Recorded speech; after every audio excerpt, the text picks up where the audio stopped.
Okay, here we have a 1964 Gottlieb Big Top two-player pinball machine. There were 750 of these built in 1964 of this particular model.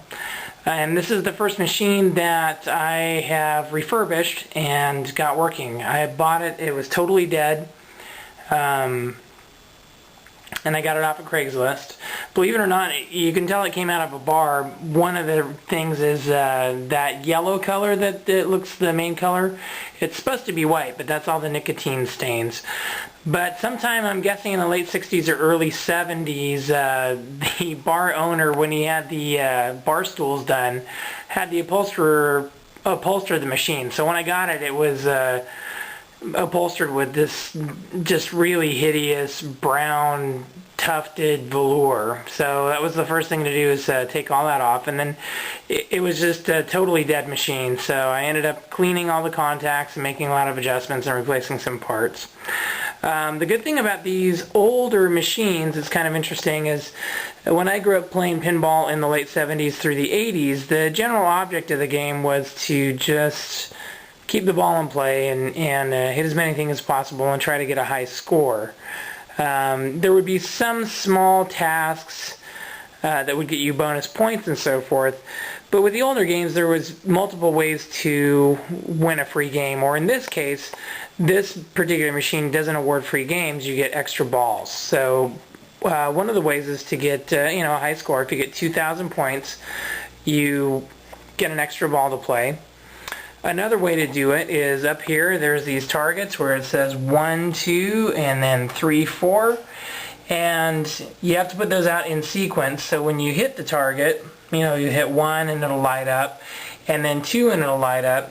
You can't hit 1 and then hit 4 and have it light up. It has to actually be in sequential order. So that's one way to get an extra ball as well, or another way. And then the other way is up at the top here where there's the ABC.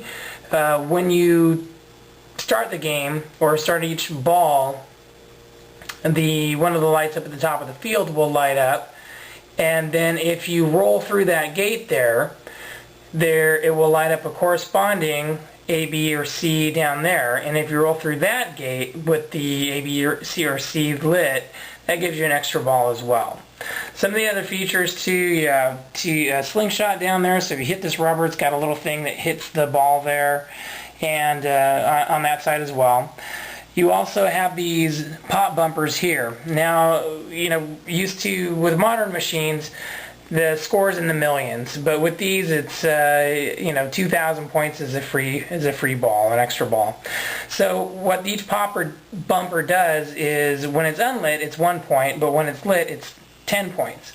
So what you have here is a rollover. So when the ball rolls over this button here, it'll turn the light on this side. This button here, it'll turn the light on that side, and you can score those points. Now if you roll over the off button, it turns all the lights off and you go back to 1 point per. Now this is going to be, you also have alternating lights here. When those are on, those are 50 points. Also down here, it's 100 when it's unlit, 300 if it is lit. You kind of lose the ball anyways. Same here, 1 point, unless this is lit up, then it's 10 points. Now the only kind of issue with, and kind of a criticism of this era of Gottlieb games, is that the flippers are too far apart. So there's not a lot of, in this era the flippers are 2 inches. And you can see there's a big space there, so there's not a lot of opportunities to do any sort of heroic save moves or anything like that. So one of the reasons, because of this, one of the things I did is I set the gate up at the top there. You can kind of see the angle wider at the top, and that was when you got the sheets from the factory. You could set up the machine for either liberal play or conservative play, and conservative basically made it harder to score points and made it harder to win either free games or extra balls. So most everything on this is set conservatively, except for up there I went ahead with the liberal setting to have more of an opportunity to gain free balls, since you lose a lot right down the center. If it comes draining down the center, there's nothing you can do about it. This is going to be kind of hard because I need to hold the camera, but let me at least turn this on so you can kind of see what it looks like in action. Okay, so that's one player. And with these older games, when I was a kid, all of them had an automatic you know, basically a ball kicker. With these ones, you have this lever down here that you push to feed the ball into the shooter. And then I'm only going to be playing this one-handed, but you can at least see a little bit of the action on this. Now some of those you can see alternate the lights and the scores.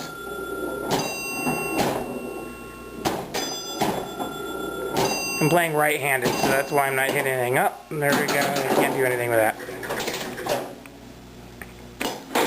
I'll try one more here, see if I will get, 24 whole points. See if I get anything down on the right-hand side. Or maybe I'll just switch and play left-handed. It's also hard to play, there we go, right down the middle. It's also hard to play looking through a viewfinder, not actually looking at the play field. Okay, last ball and then I'm ending the video. Okay, here we go. Goes down the center, corresponding light in the A.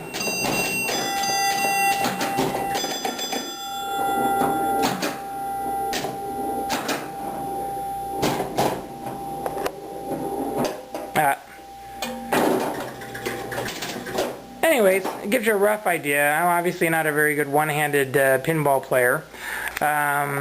Real quickly before I end this little video, you can see because of the upholstery though, it did preserve the graphics on the machine. Now even though there's wear, there's cigarette burn right there, and you can see a million little staple holes there from the upholstery.